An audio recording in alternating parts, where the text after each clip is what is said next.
誰だわ。 Pada video kali ini, kami pun akan kembali membahas dan juga menjelaskan mengenai spoiler atau bocoran terbaru dari manga Baku Hantam Tokyo Revengers, yaitu Letter from Baji alias Surat dari Baji chapter yang ke-21. Di mana manga ini sendiri baru terbit secara legal di Jepang pada jam 10 malam kemarin.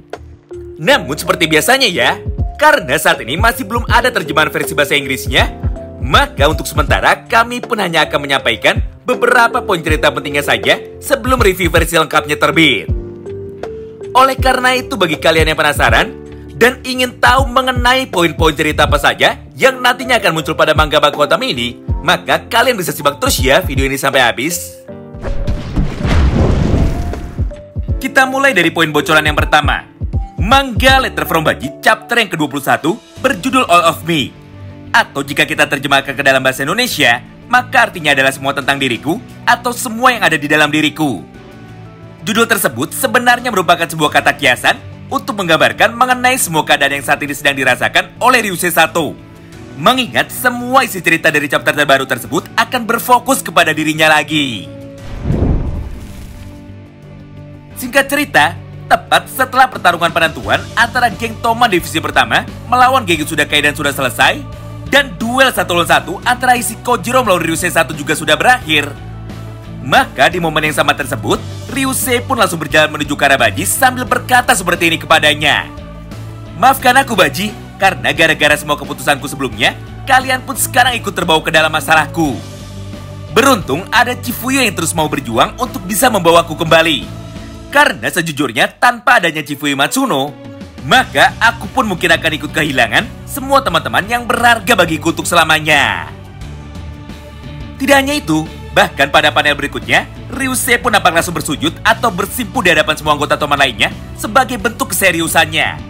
Bahwa semua permintaan maafnya tersebut benar-benar tulus dia ucapkan dari lubuk hatinya yang paling dalam. Mendengar semua ucapan dan juga permintaan maaf dari Ryusei tersebut, Baji pun seketika langsung tersenyum. Hingga di momen yang sama itu, Baji pun langsung berjalan menuju ke arah Ryusei Sato dan juga merangkulnya sambil berkata dengan santai kepada Ryusei. Haha, baiklah, aku terima permintaan maafmu. Jadi mulai sekarang kau adalah anggota Toman divisi pertama lagi. Karena tidak peduli apapun yang kau lakukan, sampai kapanpun kau akan selalu kami anggap sebagai bagian dari geng Toman. Nah, selain interaksi antara Baji dan juga Ryusei Sato, pada panel ini nampak juga sebuah momen penting di mana dengan tenang Ryusei pun mulai menjelaskan mengenai seperti apakah nasib kedepannya dari geng Yotsuda Kaidan. Serta apakah Yotsuda Kaidan akan dibubarkan setelah Kojiro kalah atau malah sebaliknya. Tentu saja untuk dialog yang akuratnya, kami sendiri pun masih belum dapat memastikan. Namun jika kita gunakan Google Translate, maka kurang lebih yang dibicarakan oleh mereka semua adalah seperti ini. Intinya, Ryusei sekarang sudah membulatkan tekadnya untuk bisa menyelamatkan Kojiro. Karena dirinya sudah belajar dari Chifuyu, bahwa tidak peduli sesulit apa kondisinya, tapi ketika kita tidak pernah menyerah, maka pasti akan selalu ada harapan yang mungkin bisa kita capai. Namun yang menjadi persoalannya, walaupun saat ini Kojiro sudah kalah, tapi bukan berarti masalah dengan geng Yotsuda Kaidan seketika menjadi selesai. Mengingat di dalam kubu geng Yotsuda Kaidan terdapat dualisme kepemimpinan. Alias masih ada satu orang petinggi lagi yang memiliki peran sangat penting di dalam geng Yotsuda Kaidan. Atau sederhananya, selain isi Kojiro yang berperan sebagai wakil presiden, Yotsuda pun saat ini masih memiliki satu orang pimpinan tertinggi lagi yang identitasnya masih saja dirahasiakan baik oleh Baji ataupun oleh Ryusei Sato. Yang jelas, kekalahan dari geng Yotsuda Kaidan di malam ini pasti akan memancing kemarahan dari pemimpin lainnya untuk bisa segera membalaskan perbuatan dari para anggota geng Toman ketika mereka memiliki kesempatan. Nah, pertanyaannya, siapakah presiden dari geng Yotsuda Kaidan dan di manakah saat ini dirinya berada? Kemudian kita masuk ke poin bocoran selanjutnya, yaitu tentang Chifuyu Matsuno. Di mana pada momen ini, secara garis besar Chifuyu merasa bahwa dirinya sama sekali tidak berguna. Mengingat di dalam pertempuran sebelumnya, Chifuyu gagal melindungi Keisuke Baji. Hingga pada akhirnya Baji pun seketika menjadi terluka setelah terkena hantaman tongkat besi dari si Kojiro. Intinya, Chifuyu merasa insecure kepada dirinya sendiri dan merasa bahwa dirinya tidak pantas untuk berada di dalam geng Toman. Beruntung di tengah kegelisahannya tersebut, Ryusei yang akhirnya sudah mampu mendapatkan kepercayaannya lagi dari semua anggota geng Toman, Sekarang dirinya pun sudah kembali menjadi seperti Ryusei yang sangat jahil seperti biasanya.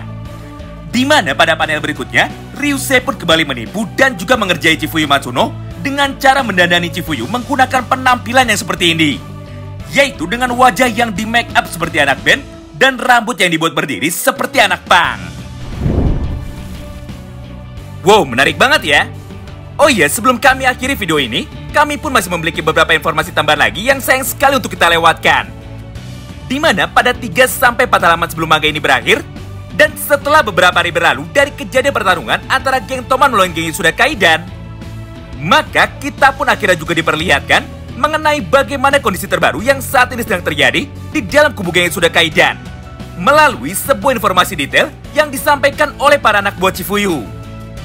Sederhananya, pada panel ini nampak kondisi dari Ryusei Sato yang terlihat sudah babak belur karena dirinya telah diajar habis-habisan oleh para petinggi geng Yasuda Kaidan yang saat itu mukanya masih dirahasiakan. Tapi jika kita baca dialognya, di sini tertulis upper rank atau tingkat lebih tinggi. Jadi kemungkinan besar orang yang mengajar Kojiro itu adalah para anggota geng Yasuda Kaidan dari generasi pertama. Tidak hanya itu, karena pada panel berikutnya, mereka pun seketika kembali melanjutkan semua ucapannya lagi kepada Chifuyu Matsuno dengan berkata seperti ini.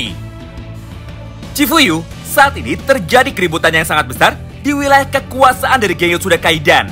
Mengingat menurut beberapa sumber informasi kami, mereka pun sedang terlibat perkelahian internal hingga membuat geng Yasuda Kaidan nyaris hampir terpecah menjadi beberapa bagian akibat ulah dari si Kojiro yang berhasil membuat malu nama geng mereka. Dan jika hal ini terus dibiarkan, maka kita pun tidak tahu apa yang akan terjadi kepada Kojiro ke depannya. Tapi karena setauku Kojiro adalah sahabat dari Ryusei Sato, maka aku yakin Ryusei pun pasti tidak akan tinggal diam dan dia pun pasti akan kembali berusaha untuk menyelamatkan sahabatnya lagi. Nah, itulah bocoran cerita singkat dari manga Bakugan Tokyo Revengers, yaitu Letter from Baji chapter yang ke-21. Tentu saja jika kalian penasaran dan ingin tahu mengenai semua cerita versi lengkapnya, maka nantikan terus ya update berikutnya di channel ini ketika terjemahan bahasa Inggrisnya sudah keluar secara resmi. Oh iya, selain manga Bakugan Tokyo Revengers, kami pun saat ini juga mulai mereview manga Bakugan baru yang berjudul Windbreaker. Mulai dari chapter pertamanya sampai dengan chapter yang terbarunya. Jadi bagi kalian penggemar manga Bakugan, maka kalian bisa coba nonton dulu aja ya pembahasannya yang ada di channel ini. Terima kasih banyak yang sudah simak video ini sampai habis ya. Sampai jumpa lagi di pembahasan selanjutnya. Dan salam Bakugan.